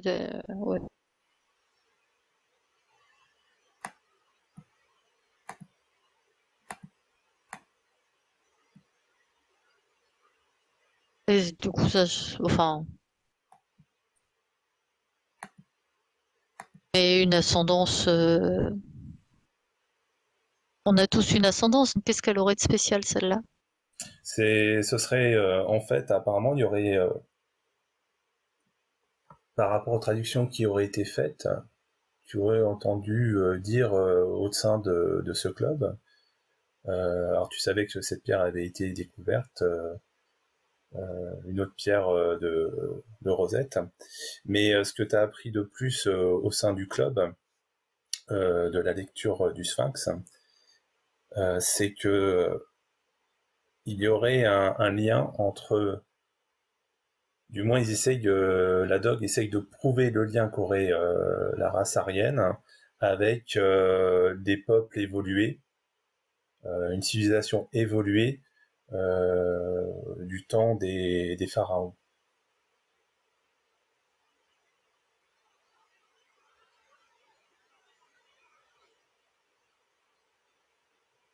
Et apparemment, il y aurait eu une civilisation à l'époque des pharaons en Égypte qui aurait eu un lien avec le peuple allemand d'aujourd'hui. Pourtant, les pharaons, si je ne m'abuse, les Égyptiens, ils sont pas vraiment blonds aux yeux bleus. Tout à fait. Mais ce serait un autre peuple. Pas directement les pharaons. On pourrait même dire que c'était pas vraiment un peuple, c'était plutôt une communauté qui aurait vécu au temps des pharaons.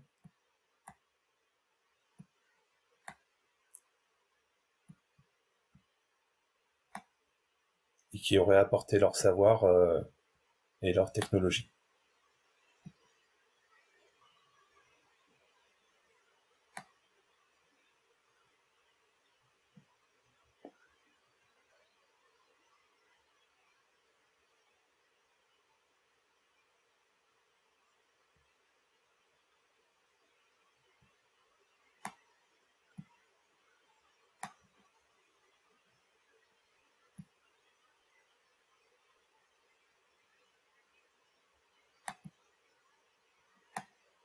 Alors, en tant qu'archéologue, j'en pense quoi de cette histoire? Tu peux me faire un jet de... Est-ce que tu dois avoir histoire normalement?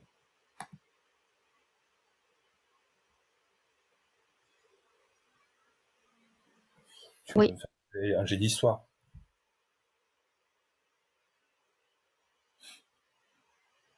Ce que tu sais en tout cas, c'est que la race aryenne, en tout cas le mot arien, c'est issu d'anciens peuples d'Asie centrale qui auraient émigré, quand tu essayes de faire la correspondance, hein, au nord de l'Inde et au Tibet. Et pareil, c'était un peuple très évolué. Ils avaient les yeux bleus. C'est peut-être que ce peuple aurait éventuellement trouvé refuge en Égypte à ce moment-là, au temps des pharaons.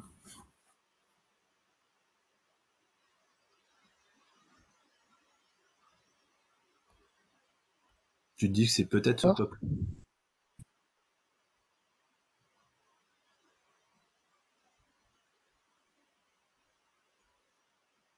Et du coup, les implications politiques, là, si les services secrets mettent la main sur cette pierre? Ça, tu ne sais pas quoi en déduire pour l'instant. Alors moi, je peux deviner, mais Ce que tu sais, Tobias. ce que tu sais, en tout cas, c'est qu'il y a des expéditions qui sont organisées par la Nonherbe, mis en place par Himmler, et leur but, c'est de trouver justement la preuve que que la race aryenne est des ascendants d'une civilisation très intelligente, plus évoluée que l'ensemble des autres peuples. Et elle a été mise en place cette organisation en 1935.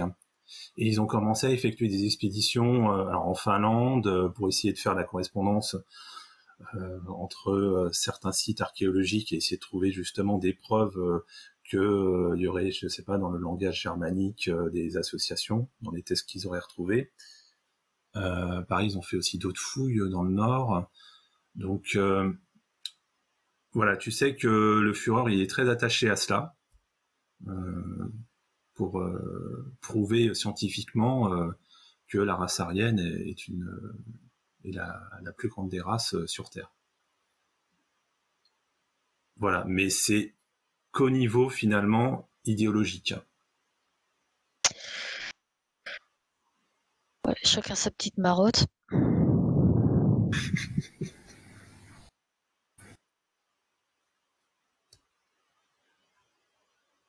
Ce sont les 2 lettres qui sentent le citron ou il y en a juste une seule? Il y en a une, c'est la lettre qu'il a envoyée à Gisela. D'accord. Bah, je vais la chauffer pour voir si ça serait de l'encre. Bah, déjà voir si, parce que ça laisse toujours des traces hein, de toute façon.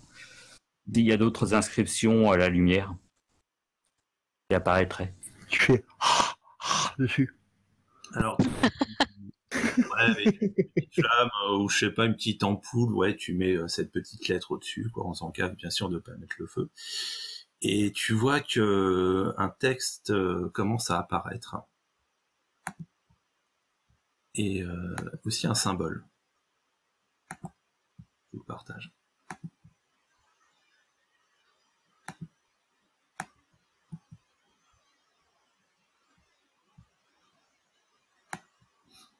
Vous me dites si c'est bon, hein, si vous le voyez. Oui. C'est bon. Cherche la librairie de l'apothicaire mexicain. Là repose la clé qui ouvre les portes de l'histoire.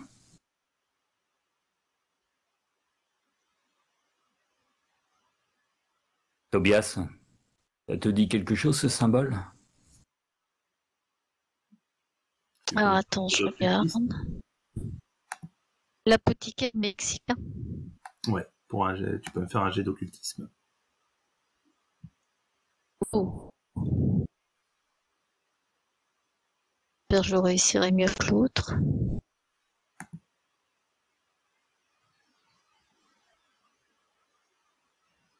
Pas terrible.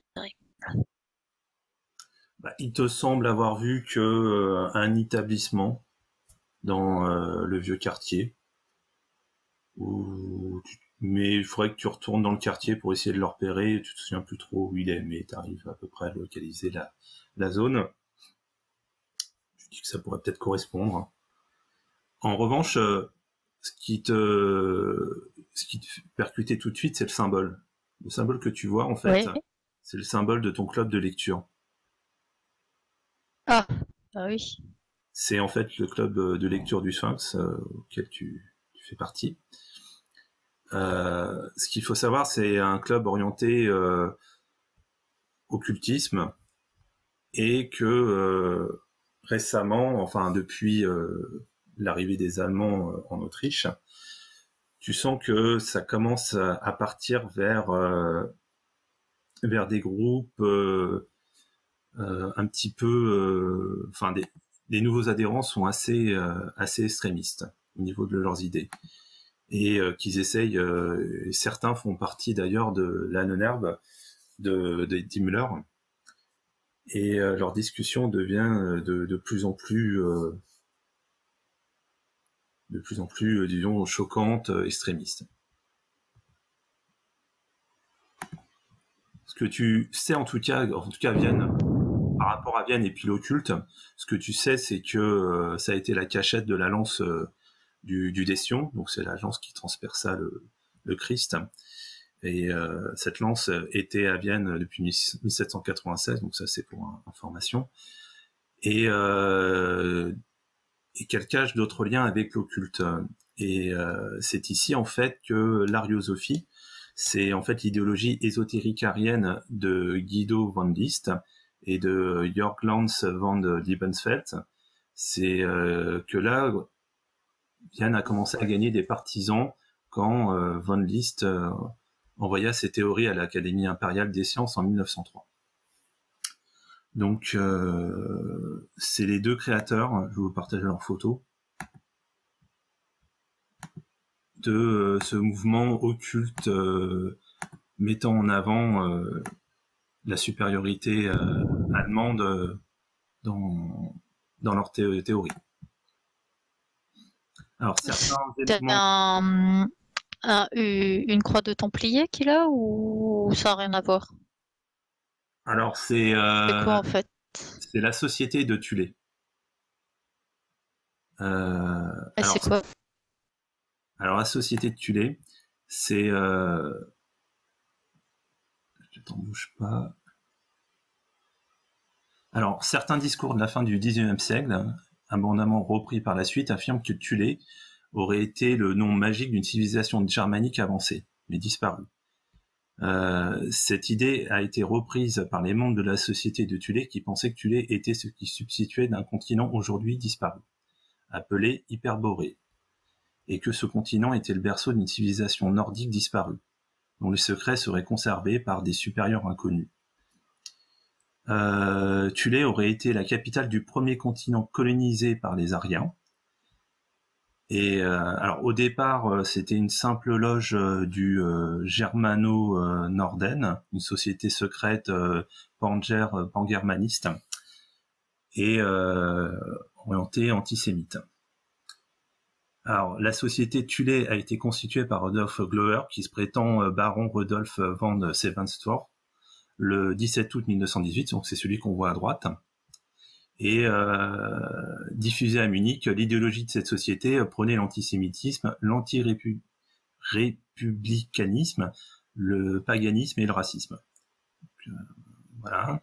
La société se veut une société initiatique et son symbole, la croix de Wotan, c'est la divinité germanique, n'est pas sans rappeler la croix gammée. Et le salut de Tulé, le salut de victoire, fut repris ensuite par Hitler qui le transforma en son salut nazi, avec le bras levé.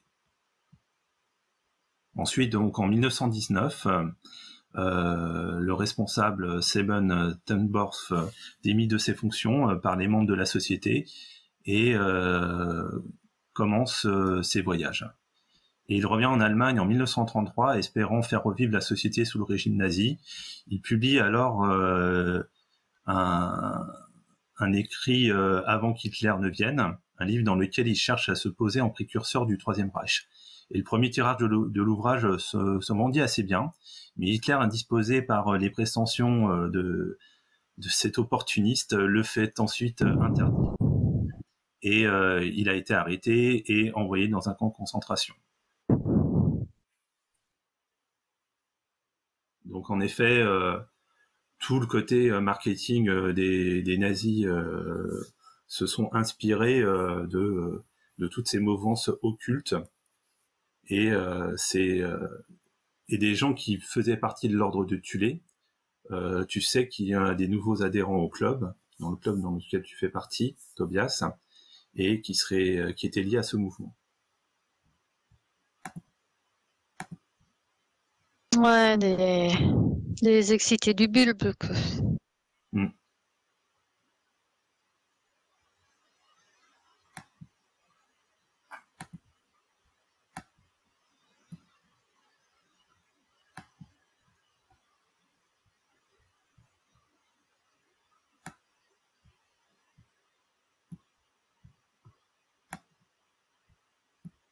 Bon, bah, je raconte tout ça à mes petits camarades. Quand je vois le symbole de la librairie, enfin du club du Sphinx. Et voilà, et c'est dommage, je sais pas trop ce que c'est ce libraire mexicain là. On ira chercher ça demain matin. Microphone muted. Et c'est qui Guido von List? Microphone activated. Alors lui, en fait, c'était le créateur d'une des premières voilà, sociétés occultes orientées antisémites et prenant la race aryenne comme étant la plus grande. Il est pas mexicain. Ah non, Il a pas une tête. rien à voir. Et des noms. Non, Guido, ça aurait pu le faire, mais non. Oui.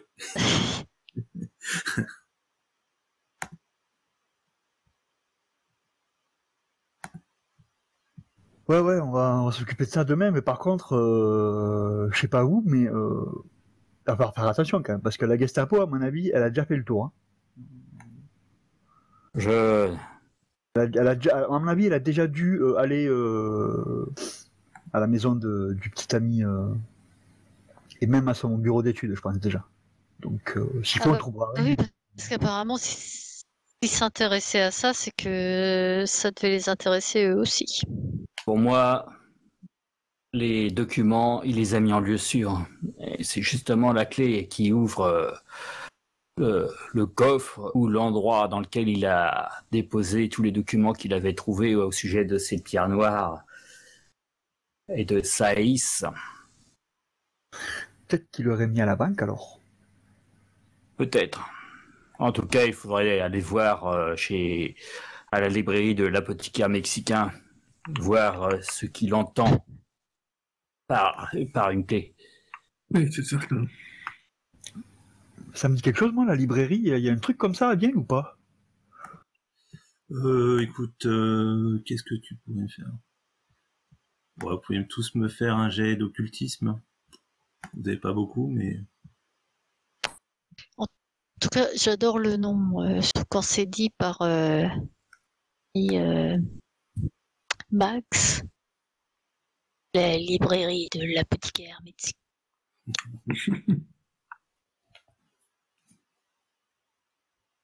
Oh bah, ça y est, je m'en souviens. Oui, tu devras en effet de refaire un deuxième. Tout à fait. Et en effet, ça te Oui, parce que avant j'étais dit parce que j'admirais Livia du coin de l'œil, mais maintenant ça m'est revenu. J'étais troublé. Ouais, c'est ça, j'étais troublée. Ouais, en fait, dans ce quartier justement où tu as pas mal de librairies, l'une d'elles pour toi pourrait correspondre, spécialisée dans les apothicaires. Et de souvenir, après en réfléchissant bien, tu sais qu'il existe une librairie d'un établissement que gère un certain... tu te souviens de cette personne assez discrète qui avait vécu au Mexique et qui avait suivi ses parents étant petit au Mexique et qui était revenu. Tu te souviens qu'il t'avait raconté cette histoire. Et il s'était spécialisé dans les histoires mayas, essentiellement, étant donné qu'il a été baigné là-dedans durant son enfance. Et tu saurais retrouver en tout cas cette librairie. Tu te souviens de son prénom, c'est Ernst. E-R-N-S-T.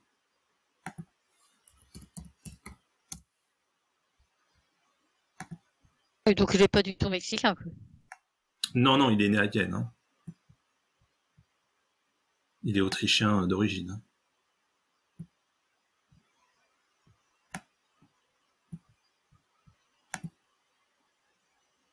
Il a vécu longtemps au Mexique Il a vécu toute son enfance, adolescence. Et ensuite, il est revenu à Vienne pour faire ses études, poursuivre ses études. D'accord. Mais c'est quelqu'un d'un certain âge. Ça fait un petit moment. C'est comme si il avait toujours vécu en Autriche, quasiment.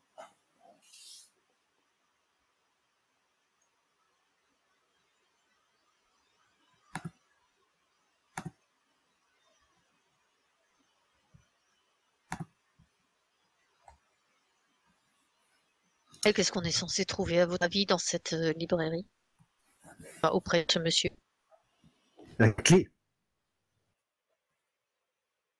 Alors, je vais vous localiser les deux endroits qui sont vraiment pas loin. Ici, c'est la librairie. Et ici, à gauche, vous avez le club de lecture de Sphinx. C'est à moins de 500 mètres. Ouais.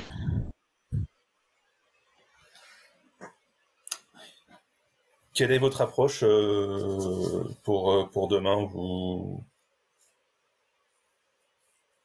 Qu'est-ce que vous... On a dans le potage.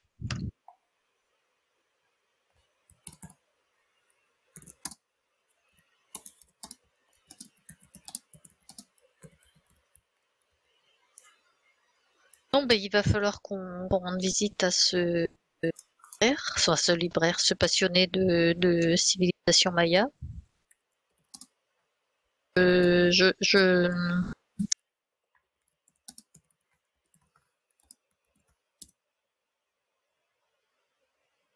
Et c'est la clé de quoi il est censé avoir? On ne sait pas, il parle d'une clé, mais ça peut être tout et n'importe quoi. En tout Ouais. cas, il s'agit probablement des documents qu'il a mis en lieu sûr. Effectivement, la Gestapo, les services secrets allemands ont peut-être fouillé sa maison. Et je ne pense pas qu'ils aient mis la main encore sur ces documents. Ils ont l'air trop bien planqués. Je dis bien, ils ont l'air. Hein. Livia, Tobias. Peut-être que... Oui, eh bien, du coup, on va peut-être qu'il en sait aussi. Plutôt s'était confié à Alors, le message, Ernst. Tobias, c'est cherche la librairie de l'apothicaire mexicain. Là repose la clé qui ouvre les portes de l'histoire. Et Après, qu'est-ce que c'est la clé? C'est quoi la porte? Je sais pas. pour ça, on n'a pas tellement de pistes. Hein. Déjà, Il y a allons chez l'hôtel. allons chez la ce Gestapo, libraire. là.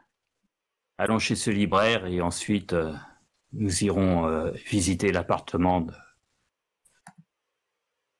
de ce malheureux. Et au fait, pendant qu'on discute, il y a un moment, c'est possible que je regarde discrètement dans la rue, je sais pas, en me mettant derrière des rideaux pour pas qu'on me voie, par exemple, ou pour voir si on est surveillé ou pas. Là, pour moi, vous étiez en fait en cuisine. Mais après, oui, tu peux... Ah, d'accord. Et, Donc, on peut pas voir. Oui, mais tu peux toujours sortir de la cuisine et puis voir. Hein. Ben, si je peux le faire vraiment de façon vraiment discrète, je le fais, oui. Ouais, tu vas me faire un petit jet de toc. En tout cas, il y a encore des gens Ouais. qui pullulent dans cette ruelle.